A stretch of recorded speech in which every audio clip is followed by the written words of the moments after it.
Olá, meu nome é Loreta, ginecologista e obstetra, e hoje eu tenho prazer, aliás, eu sempre tenho um prazer enorme, porque as pessoas que aceitam vir aqui são pessoas mais do que especiais. O Dr. Gustavo Maciel, que foi meu professor, é alguém que eu conheço há muito tempo e que tem uma admiração, assim, que é imensa, né? A mesma admiração que eu já falei para ele, que eu tenho pelo professor Bosco, pelo professor Geraldo, por muita gente que trilha o caminho da gente, ensinando o que é ético, o que é certo e mostrando que estudar é um caminho a ser seguido, né? Por todos nós. Gustavo, como o seu currículo parece uma bíblia, eu prefiro que você se apresente. Oi, Loreta, muito obrigado. É um prazer estar aqui. Eu conheço a Loreta de um tempo para cá e eu confesso que quanto mais eu conhecia a Loreta, mais eu admirava, até que a gente teve a oportunidade, na verdade, de ela fazer um curso de pós-graduação comigo de ginecologia endócrina e reprodutiva. E aí, quando eu encontrei com a Loreta, eu peguei e falei assim, eu acho que ela trilha algumas coisas um pouco diferentes, eu tô achando que a Loreta... Eu falei assim, meu Deus, a Loreta vai me dar problema. Na costa? Você falou pra mim. E aí, mas foi uma grande surpresa para mim. Na verdade, assim, eu conheci ela muito pontualmente, né? Mas quando, de fato, eu conheci a Loreta mais a fundo, eu percebi que era uma pessoa, de fato, muito séria, muito ética e que põe o paciente sempre em primeiro lugar, né? Então, ela é uma pessoa que se atualiza muito, muito, muito seriamente. Então, ela está sempre utilizando ali a medicina baseada em evidências e tal. Ela é ousada, ela faz algumas coisas que estão muito novas e etc e tal. Nova nada, ó, vou falar. Eu tenho meu certificado do professor César do Riselli. Eu tenho guardado 1999. Eu falo para todo mundo, eu tenho que postar isso. Eu tenho que falar, professor César, eu tenho. Muito bom. Mas, acima de tudo, ela é muito séria. Então, eu acho que isso é uma coisa que no período que eu consegui, que a gente conviveu, né, que a gente teve um contato durante um ano, eu fui percebendo cada vez mais isso, né? Então, eu queria te agradecer também, né, e dizer que a gente sente, vamos dizer assim, pelas suas palavras e também por ter feito parte um pouco da sua formação, a gente se sente um pouco, vamos dizer assim, participante desse crescimento seu. Então, isso é Com legal. certeza, você para mim é um ídolo. Mas contando um pouquinho de mim... Conte tudo, não me Então, eu me formei em Belo Horizonte, eu me formei na Faculdade de Ciências Médicas de Belo Horizonte, é uma faculdade tradicional de Belo Horizonte. Fiz residência lá na Santa Casa de Belo Horizonte, porque eu fui atrás de um grande mestre lá, da área de ginecologia e obstetrícia. Dr. Viana? Então, esse era o segundo mestre. O segundo? Primeiro Ai, mestre, meu Deus. pois o primeiro mestre era o Dr. Mário Dias Correia, que ele era um ídolo para mim. Ele foi professor do meu pai também na mesma escola. Jura? E eu aprendi a amar a obstetrícia muito por conta do Dr. Mário. E o segundo grande mestre foi o Dr. Lucas Machado, que era um cara da ginecologia endócrina, né? Então eu fui meio atrás deles. Depois, eu me mudei para São Paulo, fiz mestrado na Escola Paulista, e doutorado. O professor Edmundo Baracá foi meu orientador. Maravilhoso também. Depois eu tive a oportunidade de passar um tempo fora. Eu fui, na verdade, para a Califórnia num serviço lá que era do Dr. Ien, que é uma das grandes figuras da área de endocrinologia reprodutiva, né? E aí fiquei lá um tempo e aí eu acabei um monte de aventuras, mas eu acabei emendando um pós-doutorado lá também, numa outra área, que é uma área de biologia molecular. E aí acabei ficando um tempo relativamente longo lá. Aí quando eu voltei para a USP. Para a USP. E aí a gente montou lá o professor Baracá tinha ido para a USP, né? E aí a gente o ajudou a montar um laboratório de biologia molecular, ajudou também a montar um setor lá de ginecologia endócrina. E aí, lá eu estou até hoje. E no Fleury, né? Então, aí eu faço também o meu consultório, né? No meu consultório eu mexo bastante com hormônios. Então, eu diria que 40% da minha vida no consultório é de reprodução humana, 40% de menopausa e 20% de coisas em geral. Em geral, algumas coisas meio diferentes. Bem diferentes, né? E eu sou também hoje, eu sou consultor da área de saúde da mulher e biologia molecular no Fleury, que é um laboratório, né, que é um laboratório de análises clínicas de São Paulo, mas está presente em 13 estados no Brasil. Então, E é a um vida é um pouco laboratório de agitada. ponta, né? É um laboratório que ele prima um pouco por essa coisa da excelência, de fazer... de tudo. Quem usa o Fleury tem um suporte absurdo, né? Eu tive uma paciente que teve um exame alterado, assim, as pessoas ligam, falam, perguntam como o paciente está. É um serviço maravilhoso. É muito legal. Tanto do ponto de vista de atendimento, mas quanto do ponto de vista técnico também. É muito impressionante, assim. O rigor que a gente tem lá dentro é meio impressionante, sabe? E isso, até a propósito, né? Vou até te contar uma história, porque ontem a gente teve lá uma auditoria internacional do CAP, né? O CAP é uma certificação que a gente tem, que o mundo, na verdade, tem para critérios de qualidade de laboratório, né? Que é o Colégio Americano de Patologia Clínica. E é um negócio difícil de conseguir essa certificação. E ontem a gente teve a visita deles, e é uma visita que deixa todo mundo estressado, porque ele passa em todas as áreas e tal. E eles são fascinados com o Fleury, porque eles falam, olha, aqui é simples, porque aqui é tudo que a gente gostaria que fosse. Então foi legal, a gente foi bem. Não, mas isso é indiscutível, né? Muito legal. Eu queria começar com uma das coisas que você mais sabe, que é a síndrome de ovário policísticos. E é uma coisa que eu comecei a estudar mais depois que eu fiz a pós com você. Já tinha feito, né? Fiz sírio, eu já tenho mais pós de endócrino do que você possa imaginar. Mas é algo que me fascina muito, esse seu conhecimento a fundo disso. E em torno desta patologia, por minha filha ter essa patologia, existe uma série de preconceitos e uma falta de manejamento adequado da doença. Sim. Então, o que é a síndrome de ovário policístico e como isso repercute na saúde da mulher? Legal. Sua resposta é longa, tá? Sim, pode fracionar. Mas o fato é que é o seguinte, a síndrome dos ovários policísticos, ela é uma das doenças mais comuns, uma doença hormonal mais comum na mulher, na verdade. E ela é causada por um desequilíbrio hormonal, basicamente. Então, a mulher ela tem uma série de alteraçõezinhas e tem algumas características bem marcantes que a gente vai falar. Mas o fato é que é o seguinte, essa é uma doença de fato muito, muito comum. Ela é muito prevalente, que a gente fala, né, medicamente falando, mas sempre a gente vai ver alguém que tem ovário policístico, né? Alguém na família, alguém na sala de aula, alguém no seu ciclo de amizades. Então, ela pode atingir até 15% da população feminina. Então, ela é uma coisa de fato muito comum, né? Mas a síndrome dos ovários policísticos, ela é uma doença bastante complexa, misteriosa. Mas a gente sabe algumas coisas. Primeiro, ela é causada por esse desequilíbrio hormonal, em que a mulher ela acaba produzindo um pouquinho mais de hormônio masculino do que o normal. Então, ela tem esse desequilíbrio hormonal que acaba fazendo com que ela, às vezes, tenha excesso de pelo, às vezes a pele fica um pouco oleosa, ela tem algumas alterações que a gente chama de hiperandrogenismo, né? Que é o quê? É o excesso de hormônio masculino, excesso ou da ação do hormônio ou então das dosagens hormonais, né? A segunda coisa que essas mulheres habitualmente têm também é o que a gente chama de anovulação crônica. O que significa isso? Ela não tem a capacidade de ovular ciclicamente como todas as mulheres. Toda mulher que menstrua direitinho, até que se prove o contrário, ela ovula direitinho.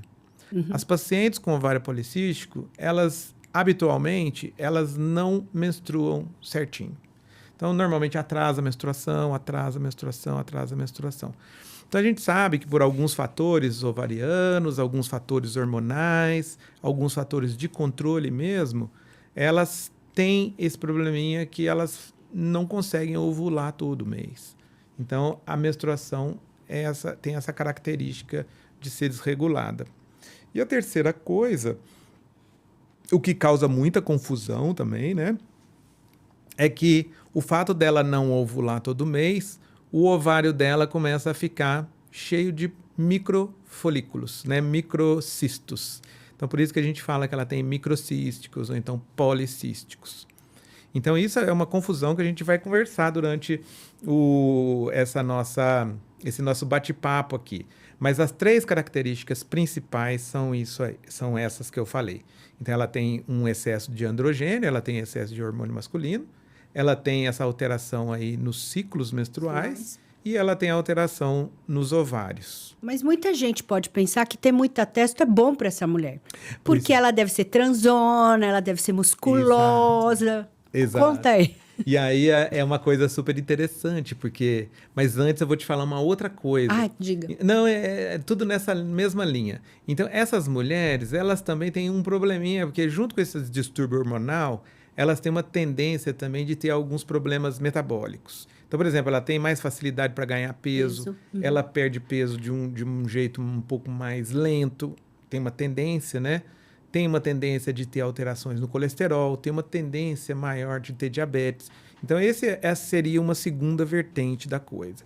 Aí você falou assim, nossa, mas então seria ótimo, né? Se ela tem excesso de androgênio, seria legal, porque ela seria mais forte, músculo mais forte, e ela seria... Transona. Transona, né? Como diz você. Mas o fato é que não funciona assim, sabia? A gente acabou de publicar agora, nesse mês, inclusive, um estudo grande, muito grande, que foi feito por uma médica de uma parceira nossa lá no Hospital das Clínicas, que é a doutora Tânia Bachega.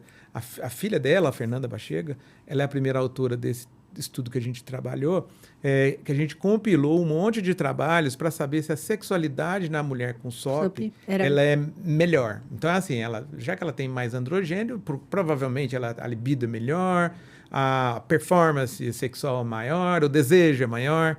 E, para decepção total, a gente achou que não é. Entendeu? Então, assim, de fato, os vários estudos apontam que esse excesso de androgênio, por algum mecanismo, eles não estão diretamente ligados com a performance relacionada, por exemplo, a desejo sexual e tal.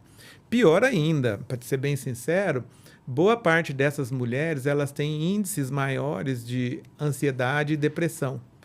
Então, assim, é uma doença crônica, é uma doença que muitas e muitas vezes você luta contra o peso, é uma doença que muitas e muitas vezes está relacionado, por exemplo, com a sua estética, estraga a pele. O pelo. Então, e, acima de tudo, é uma doença que ela vai te acompanhar pelo resto da sua vida, né? Então, ela tem fases diferentes, mas isso acaba deixando essas mulheres com um grau de ansiedade um pouco maior e, às vezes, até ficando mais triste mesmo, você entendeu? Então, por isso que é muito importante que a gente precisa conversar com isso, a respeito, conversar com essas pacientes a respeito disso, né? Sobre ansiedade e depressão. Mas, assim, resumindo o nosso estudo, elas não têm um perfil sexual melhor, mas também não é pior, sabe? Então, é mais ou menos parecido. Uma mulher. É uma mulher, exatamente. É uma mulher como as outras. Todas nós. Exatamente. E me diz uma coisa, uma vez que eu tenho uma paciente dessas, o diagnóstico, ele é clínico, laboratorial? Como que um médico faz essa avaliação? Ou como o paciente pode suspeitar que tem esse tipo de patologia? Perfeito. Isso é muito legal que você está falando, porque a gente tem um grande problema de diagnóstico. Todo mundo fala assim, olha, mas essa doença é muito comum, tem 15% da população, todo mundo fala que tem, etc e tal. Dá para fazer quase que...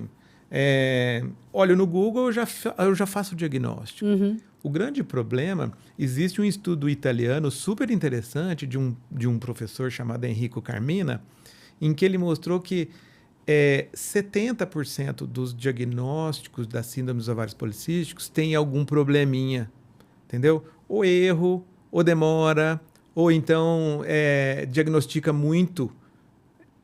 Muitas pacientes que nem têm, elas são diagnosticadas como tendo ovário policístico. Então, o diagnóstico ele é meio complicado. Não é que ele é complicado, ele é cheio de detalhes, basicamente. Então, a gente tem alguns problemas. Então, por exemplo, primeiro, essa paciente, a gente precisa ver se ela tem essas 3 coisas, né? Se ela tem sinais clínicos ou laboratoriais de aumento dos hormônios masculinos, a gente tem que ver se a menstruação dela é regular ou não, e a gente tem que ver essa questão do ultrassom. Só que o grande problema é que existem várias doenças, umas 5 doenças, que elas podem se parecer muito com SOP. A gente fala que é SOP, né? Que é ovário policístico. Elas se parecem muito. Então, o que acontece? Elas podem se confundir com essa sobrepor. doença. Ou mesmo sobrepor, exatamente. Então, é muito importante que a gente, no momento em que a gente estiver avaliando essa paciente, a gente, além de identificar essas coisas que ela tem, a gente tenha certeza que ela também não tem as outras coisas, né? Então, por isso que a gente fala que a SOP, ou então o ovário policístico, é um diagnóstico de exclusão. Eu brinco, e você sabe dessa brincadeira porque você já viu eu falando isso, que a SOP não dá para diagnosticar no shopping, sabe? Você olha a paciente e fala, achei uma ali. É igual Turner, né? Igual Turner, exatamente. Tem algumas síndromes genéticas, tem algumas doenças que você olha e você fala, já sei o que é. Na SOP não dá para fazer isso. Por quê? Porque tem essas doenças que se parecem muito com ela. E elas são exatamente iguais. Clinicamente, a gente pode achar que sabe, mas a gente necessariamente precisa fazer alguns exames de sangue, principalmente, para a gente ter certeza que não são as outras doenças, sabe? Esse é um ponto número 1, muito importante. O ponto número 2, muito importante, e que é um suplício, é a questão do diagnóstico do ultrassom. Visto, é verdade. Ultrassom é um negócio terrível. Por quê? Porque uma coisa é a pessoa ter ovário policístico. A outra coisa é ela ter a síndrome dos ovários policísticos, ela ter a doença. Então, isso confunde muita gente, porque uma vez, só para você ter uma ideia, lá na década de 90, final da década de 90, começo da década de 2000, um pesquisador inglês, ele fez um estudo super interessante em que ele pegou, umas 300, 400 mulheres totalmente saudáveis. Elas tinham ciclos normais, elas tinham os hormônios normais, ele dosou tudo direitinho. Eram pacientes que tinham fertilidade normal, era tudo normal. E ele pegou e fez ultrassom nela. Ele mesmo? Ele, a equipe dele, né? E o fato é que é o seguinte, ele achou 20% das mulheres normais com ovário policístico. Entendeu? Então, assim, o simples fato de ter o ovário policístico não quer dizer que ela tenha doença. Isso piora mais ainda quando a paciente é muito jovem ali, né? Ela é jovenzinha ou então adolescente, aí é o desastre total, você entendeu? Sim, verdade. Então ele vai lá, faz o ultrassom e fala assim, você tem SOP. E ela sai com aquela marca. Então isso é um negócio terrível. Então por isso que o diagnóstico ele não é tão simples. Então tem que ter um certo cuidado para fazer. E quais são essas doenças que se confundem?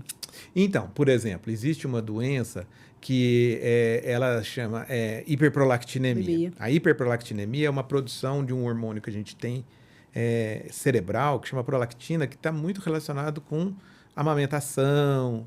E quando essa pessoa tem aumento desse hormônio, ela fica mais ou menos com esses sintomas. Então, assim, ela fica com... A menstruação começa a atrasar, começa a ficar irregular. Aí, se ela demorar muito, você vai fazer depois de um tempo, você vai fazer um ultrassom. O ultrassom está meio parecendo policístico. E a hiperprolactinemia, dependendo do nível que ela tenha, pode até causar um pouquinho de pelo também. Não é muito comum, mas pode.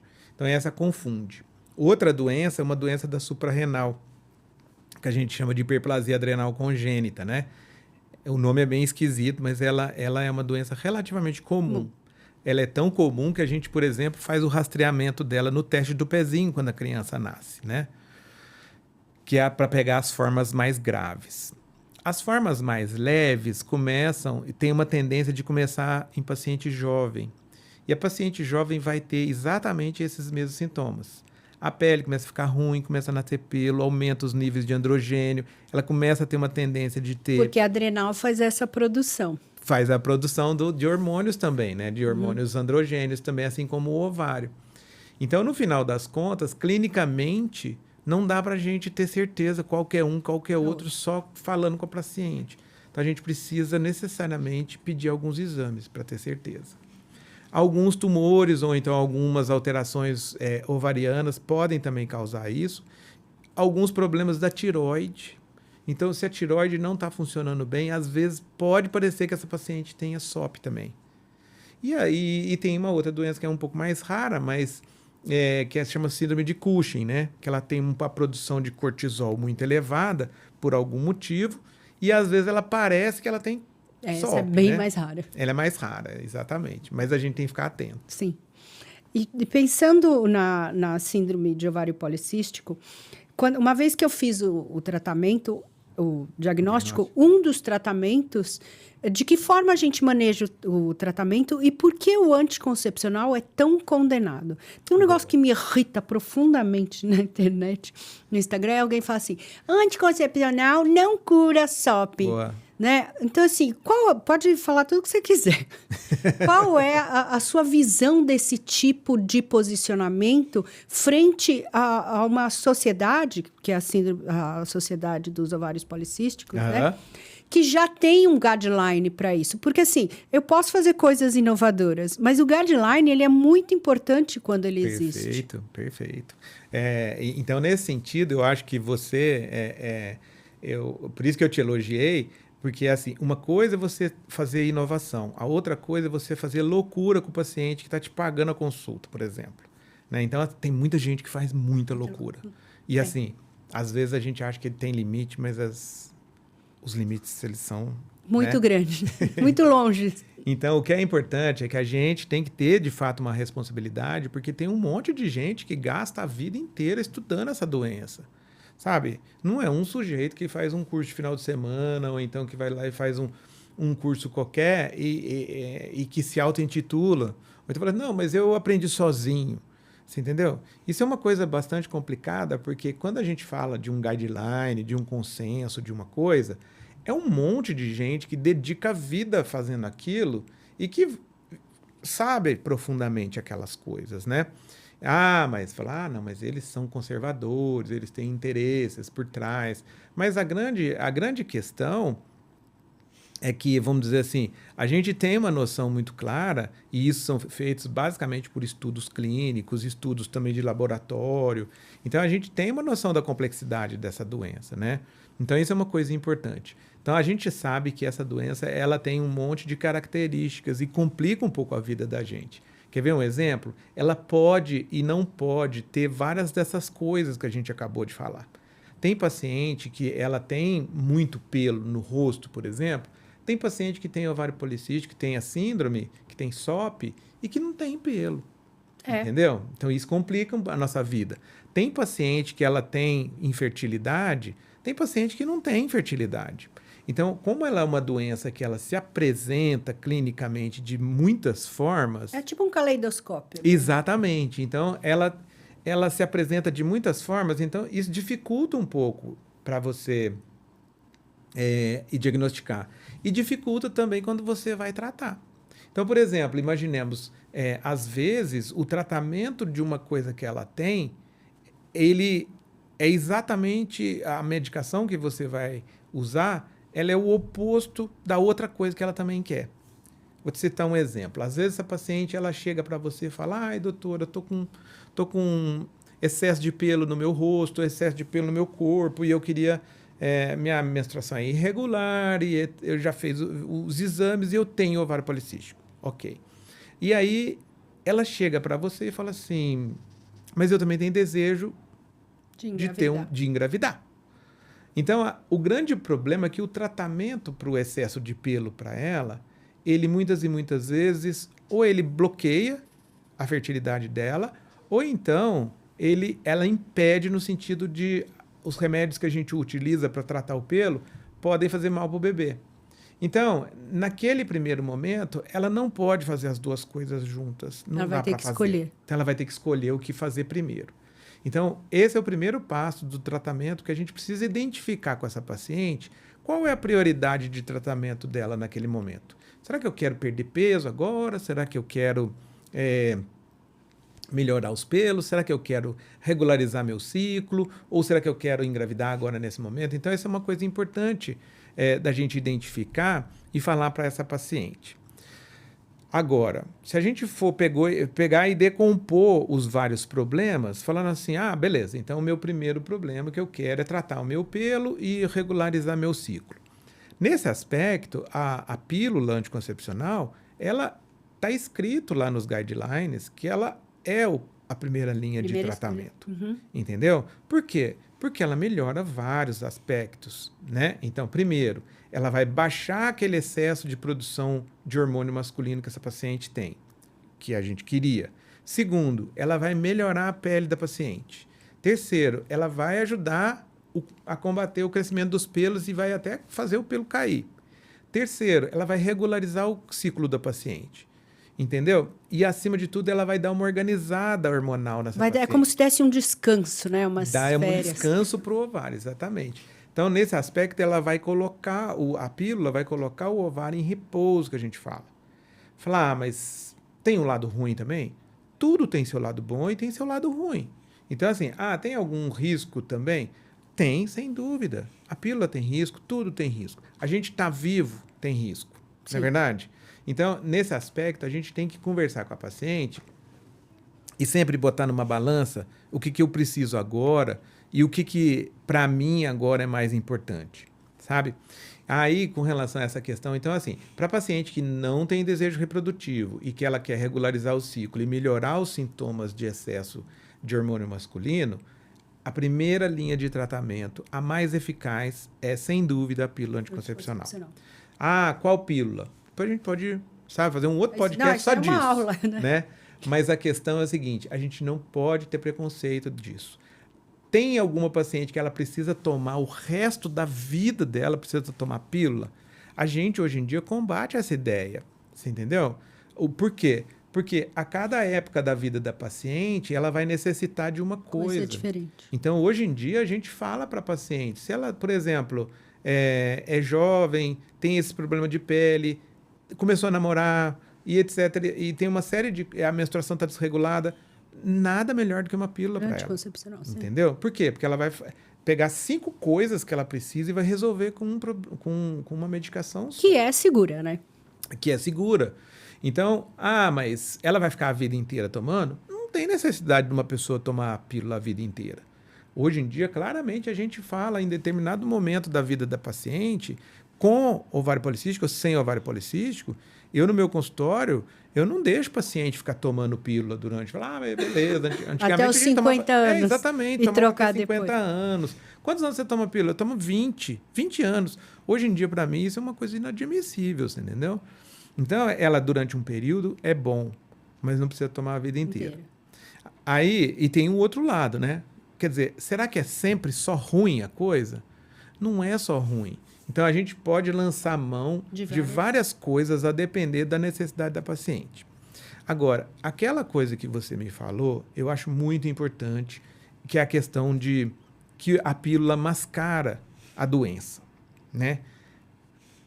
Isso, infelizmente, assim, é de um grau de ignorância maior, sabe? Eu não gosto, eu nem gosto de ser muito agressivo, assim, mas não, assim, mas pode ser, eu acho que é uma coisa muito importante a gente entender que existem doenças que têm cura e outras que tem não. doenças que têm controle, entendeu? É a mesma coisa, esse é um exemplo que eu cito todo santo dia, que é o quê? Ovário policístico, a síndrome dos ovários policísticos, ela é parecida com pressão alta. Pressão alta é uma doença que ela começa em determinado momento da vida da gente. Tem múltiplos fatores, que não existe uma causa só para pressão alta, né? Na grande maioria das vezes. Só que o que acontece? A pessoa, se ela não tomar remédio, ela morre, né? Que a pressão alta é considerada o assassino silencioso. Né? Então, ele é causador de infarto, causador de derrame, é causador de AVC, né? Acidente vascular cerebral. Hoje eu estava falando com uma paciente, eu uso muito a ferramenta do Colégio Americano de Risco Cardiovascular. Sim. E eu sempre uso, e muitas vezes eu falo assim, vou dar a estatina para essa paciente. E aí eu coloco na ferramenta, ele manda eu baixar a pressão antes de dar a estatina. Porque a pressão alta é o grande vilão da mulher. Porque Eu sou a pessoa, acho que mais faz diagnóstico de pressão alta no consultório, porque a gente mede pressão de todo mundo. Sim. E aí a paciente fala assim pra mim, mas eu não tinha. Eu falei, mas você não tinha 45 anos, você não tinha 50, né? Perfeito. Mas nisso você tem toda a razão. E isso é legal, porque também, assim, é da responsabilidade do gineco, querendo ou não, porque a gente é a referência clínica da mulher, né? Então, a gente precisa, sim, saber dessas coisas, né? Saber quando tratar. Como né? identificar, como tratar, essas coisas de longo prazo. Mas o fato, voltando à história da hipertensão, se você não dá remédio para essa mulher vai morrer. Sim. E aí a gente fala assim, não, mas não curei. Eu não curei a pressão alta. Não vai curar. Quer dizer que você está mascarando, dando remédio Médio. de pressão alta para ela? Não. Mas é por basicamente, ignorância. você está tratando uma doença que não tem cura. É diferente da pneumonia. A pneumonia, você vai lá e toma, sabe, 7 dias, 14 dias de antibiótico, acabou. Aquela doença foi curada. A SOP não tem, infelizmente, eu não gostaria de falar isso, mas é verdade. A SOP não tem um remédio que você toma e que fala assim, pronto, curei. Percebe? Então, nesse sentido, quando a gente fala que a pílula, ela mascara, ela não mascara. Na verdade, ela controla, e controla muito bem, aquela doença que não tem cura. Então, assim, mas se eu estou tomando pílula, eu não posso engravidar e eu queria engravidar. Sim, sem dúvida. Mas aí o tratamento vai ser outro, né? Outro caminho. E quando perder peso é uma ferramenta para tratar a SOP? Perfeito. A gente sabe algumas coisas interessantes. Primeira coisa que a gente sabe é o seguinte, a obesidade, ela piora todos os aspectos da SOP.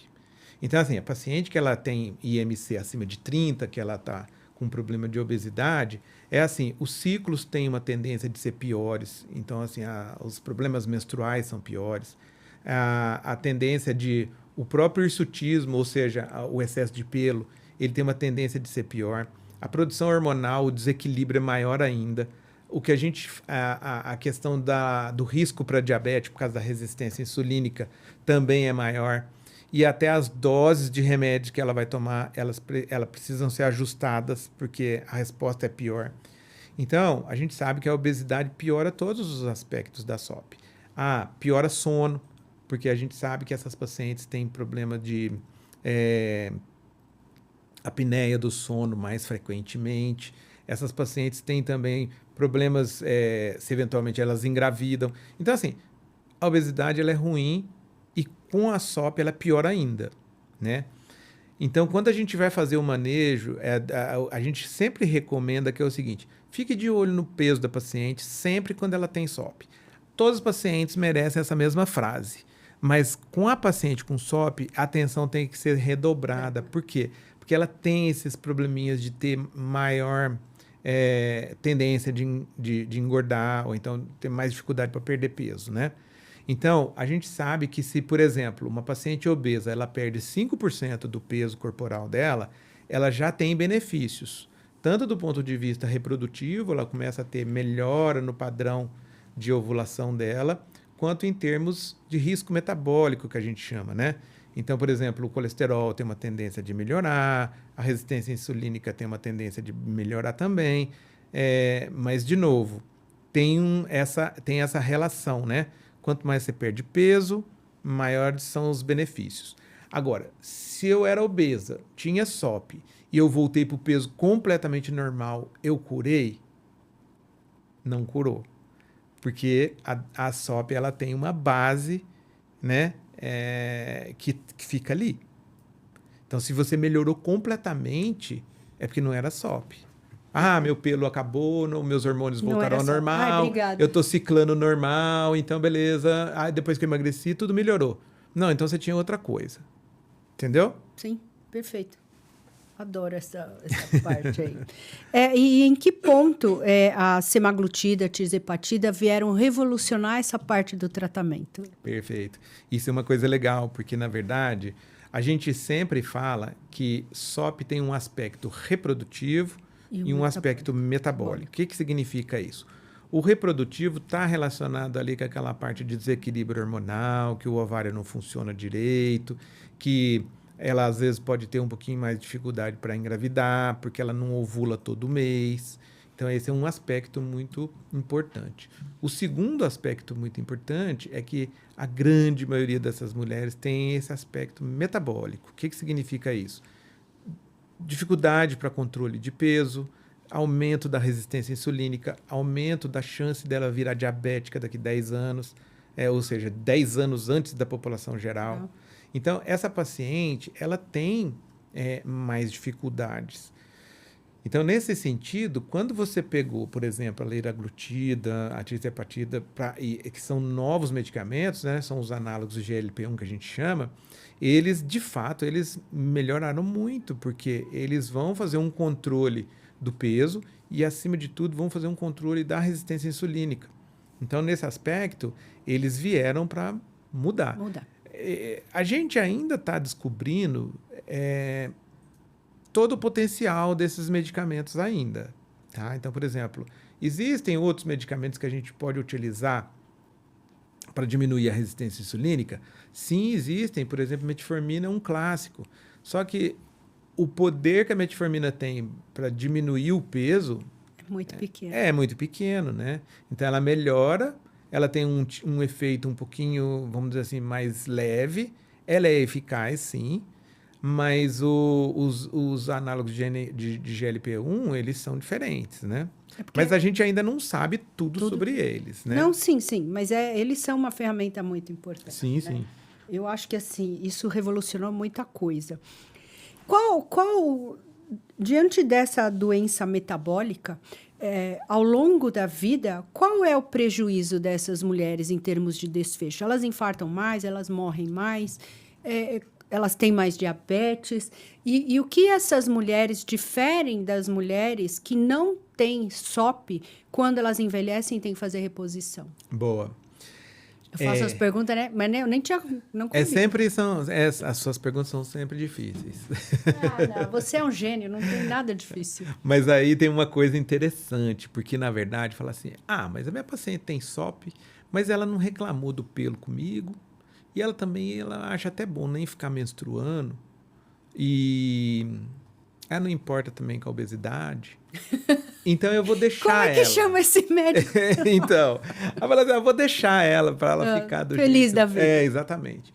O grande problema, porque se a gente não tratar essas pacientes, se a gente não der o cuidado de saúde adequado, essas pacientes, elas desenvolvem riscos no longo do tempo muito maiores que a população geral. Então, por exemplo, essas pacientes têm uma tendência de, durante a fase que a gente chama de fase reprodutiva, né? Enquanto elas são jovens, tem uma tendência maior delas terem, por exemplo, infarto e derrame. Então, essas pacientes têm eventos cardiovasculares maior que a população geral. Uhum. Isso é sabido. Segunda coisa, elas, como eu disse anteriormente, elas têm uma tendência de ficar diabéticas 10 anos antes. Então, a gente sabe que diabetes é uma doença causada por aumento da glicose no sangue. E esse aumento ele vai gerando uma série de problemas, né?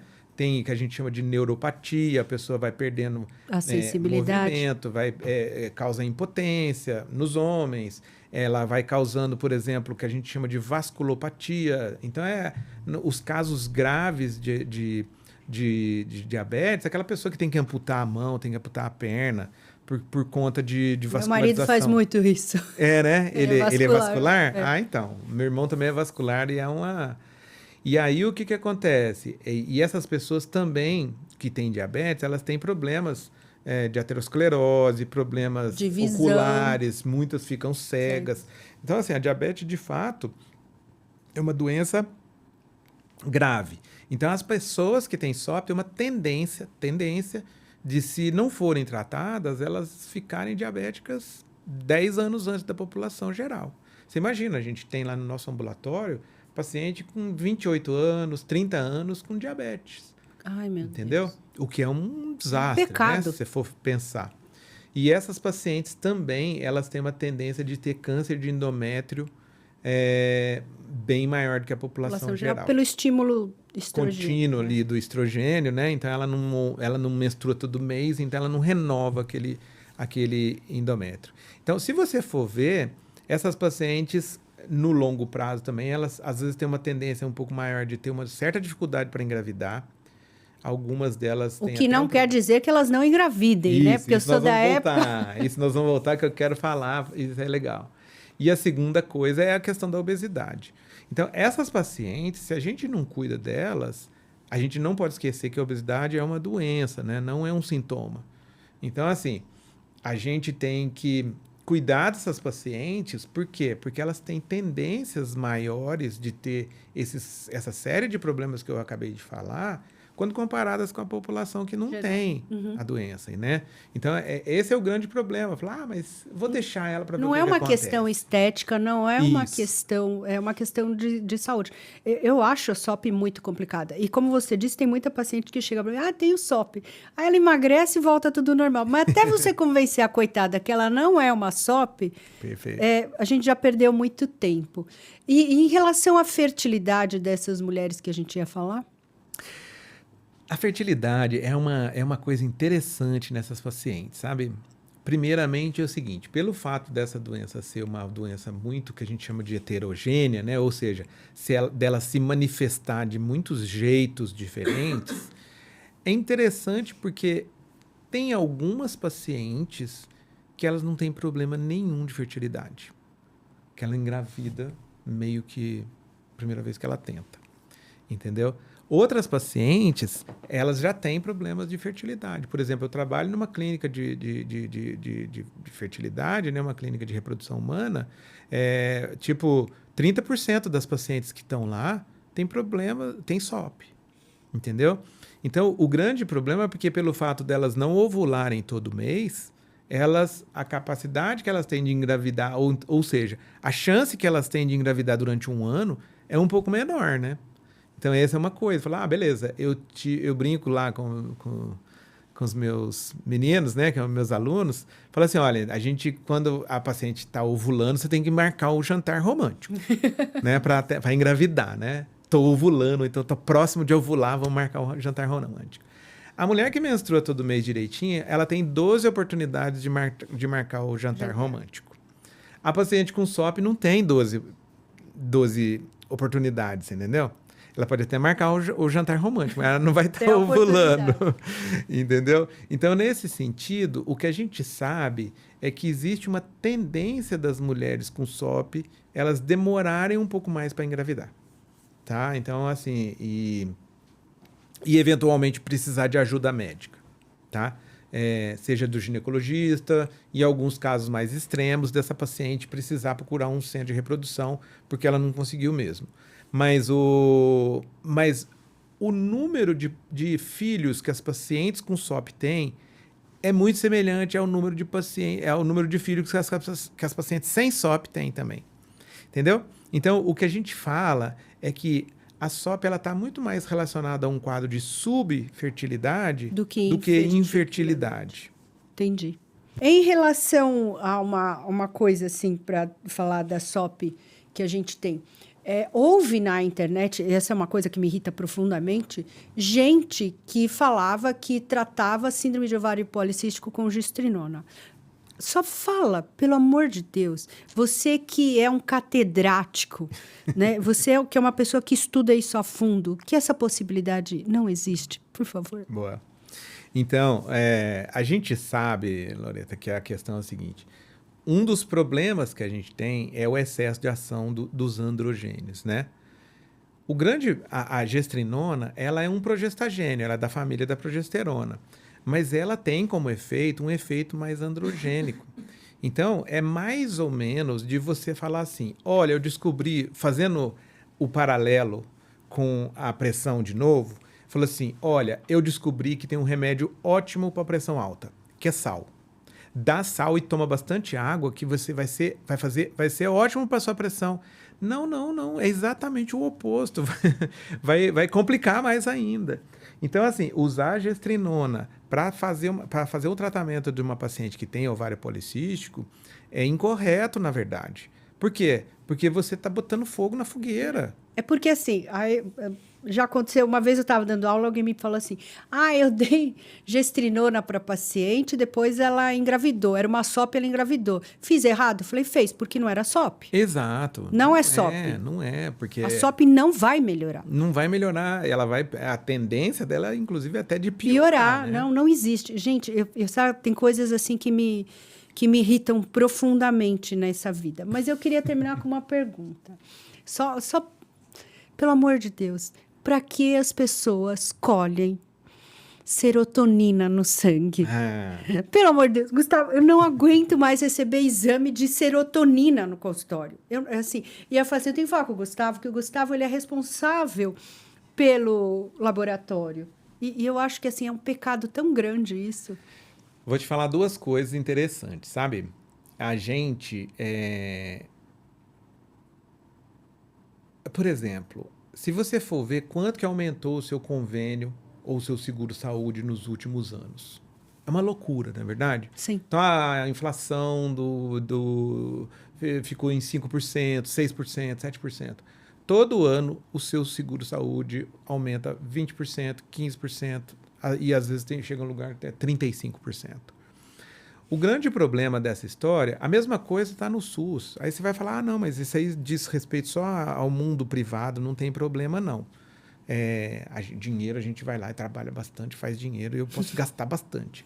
O grande problema é que esse sistema ele vai entrando numa loucura de pedição de exame e que são exames muitas vezes que eles mais atrapalham do que ajudam, entendeu? Não, mas olha, eu tenho uma coisa que eu gosto do médico, ele só pede muito exame e pede muito exame diferente, entendeu? A grande maioria dos exames, eles não servem para esse tipo de coisa, nessas situações, né? Então, a gente sabe muito bem que o que acontece? Os exames, eles são, número um, a gente precisa, por exemplo, você vai atender um paciente, você vai descobrir o que ele tem. Então, a primeira coisa, você precisa conversar com o paciente, né? Precisa conversar, entender qual o sintoma, todos aqueles detalhes que a gente fica lá, gasta um tempão com o paciente para entender exatamente. A segunda coisa, você vai examinar essa paciente, para saber o que está acontecendo. E aí, no número 3, você vai lançar a mão de exames. Não o contrário, você entendeu? Tem um monte de gente que já pede o exame primeiro para depois conversar com a paciente. Você nem sabe antes da o que consulta. você vai pedir. Eu quero matar minhas funcionárias quando elas fazem isso. Uma coisa é assim, não, doutor, é o seguinte, eu vou lá para fazer exame de rotina. Tudo bem, manda uma mamografia. Ok, não tem problema. Mas se ela tem algum caso que precisa ser resolvido, você precisa entender o que a paciente tem. E o grande problema é que às vezes é chique, ou então às vezes parece, né? Pode parecer chique, mas não é chique, é brega. A pessoa pedir exames estranhos, entendeu? A grande maioria de coisas estranhas são para causar esse tipo de impacto. De impactos, entendeu? Porque, por exemplo, a própria serotonina, você vai pedir serotonina. Eu tive uma paciente que ela era uma pessoa que estava tranquila na vida dela, etc e tal. Aí um sujeito pediu para ela, falou assim, vou te pedir o exame, o hormônio da felicidade, que é a serotonina. Aí eu falei assim, não, mas beleza. Aí dosou serotonina. E veio baixa? Veio baixa. Mas, na verdade, a serotonina... ela vem baixa. Ela vem baixa, porque ela foi feita para ser dosada em tumores do intestino que produzem serotonina, que chama tumores neuroendócrinos. É basicamente para isso que serve a dosagem de serotonina. Não é para ver as felicidades, entendeu? A felicidade a gente vê de outro jeito. Aí o que aconteceu? Ele falou assim, você precisa de mais hormônio. E pegou e deu um monte de hormônio estranho para a paciente, para ela ser mais feliz. Ocitocina. Exatamente. Aí no final das contas, virou aquela meleca a vida da paciente, e aí ela foi me procurar, falou assim, alguma coisa aconteceu. Eu falei assim, eu sei o que aconteceu. Por quê? Porque você gerou um determinado tipo de problema que não existia. Entendeu? Então, isso é um problema que a gente vê, porque o custo desse sistema todo, a gente pedindo exames desnecessários, ele vai chegando num ponto que ninguém vai conseguir pagar. Nem o rico. Fala, não, beleza, mas eu sou muito rico, eu gosto de gastar dinheiro. Então, beleza, você gosta de gastar dinheiro, você vai viajar, você vai tomar vinhos caros, vai ir em lugares maravilhosos. Se você quiser gastar dinheiro com exame, tudo bem, mas assim, que os exames vão ser úteis para você em termos de saúde? Não. Não vão. Maravilha. Nossa, Gustavo, olha, posso falar? Eu adoro conversar com você. Eu acho que eu devia ir fazer a pós-graduação de novo. Será bem-vinda. Só para ir lá. Mas eu tenho que te agradecer. Eu queria que você deixasse seu Instagram, que você também, vou falar assim, você também publica pouco. Eu publico pouco. Mas eles você é uma pessoa comigo. que sabe tanto, que você tem tanto a acrescentar à vida dessas mulheres, né? Você não vai fazer isso porque você precisa de agenda, você tem que fazer isso porque você tem que dividir esse conhecimento todo. Olha, eu te agradeço, viu? Porque é verdade. Algumas pessoas já me falaram isso. Falaram, não, vai lá falar, vai lá falar. E você fala muito bem, apesar de ser muito sério, diferente de mim, né? Você é alguém que faz diferença, assim. Na minha vida, você fez muita diferença com informações. Eu já tinha muita informação, mas às vezes aquelas informações pontuais fizeram muita diferença na minha vida. Então, eu só tenho a agradecer. Que legal. Quero que você me diga qual é seu Instagram. Eu sei qual é. Boa. Então, me sigam lá, é o @dr.gustavomaciel. Tem que falar para ele, publique, conte seus casos, porque ele tem tanta história para contar, que você pode ficar um dia inteiro. Só de contar suas histórias. É verdade, é verdade. Seria maravilhoso. E tem algumas histórias médicas e as não médicas, né? Sim. Que você ouviu que dá para dar umas risadas boas. Nossa, é maravilhoso. Muito obrigada, Gustavo. Obrigado você, Loreto, e parabéns mais uma vez. Ai,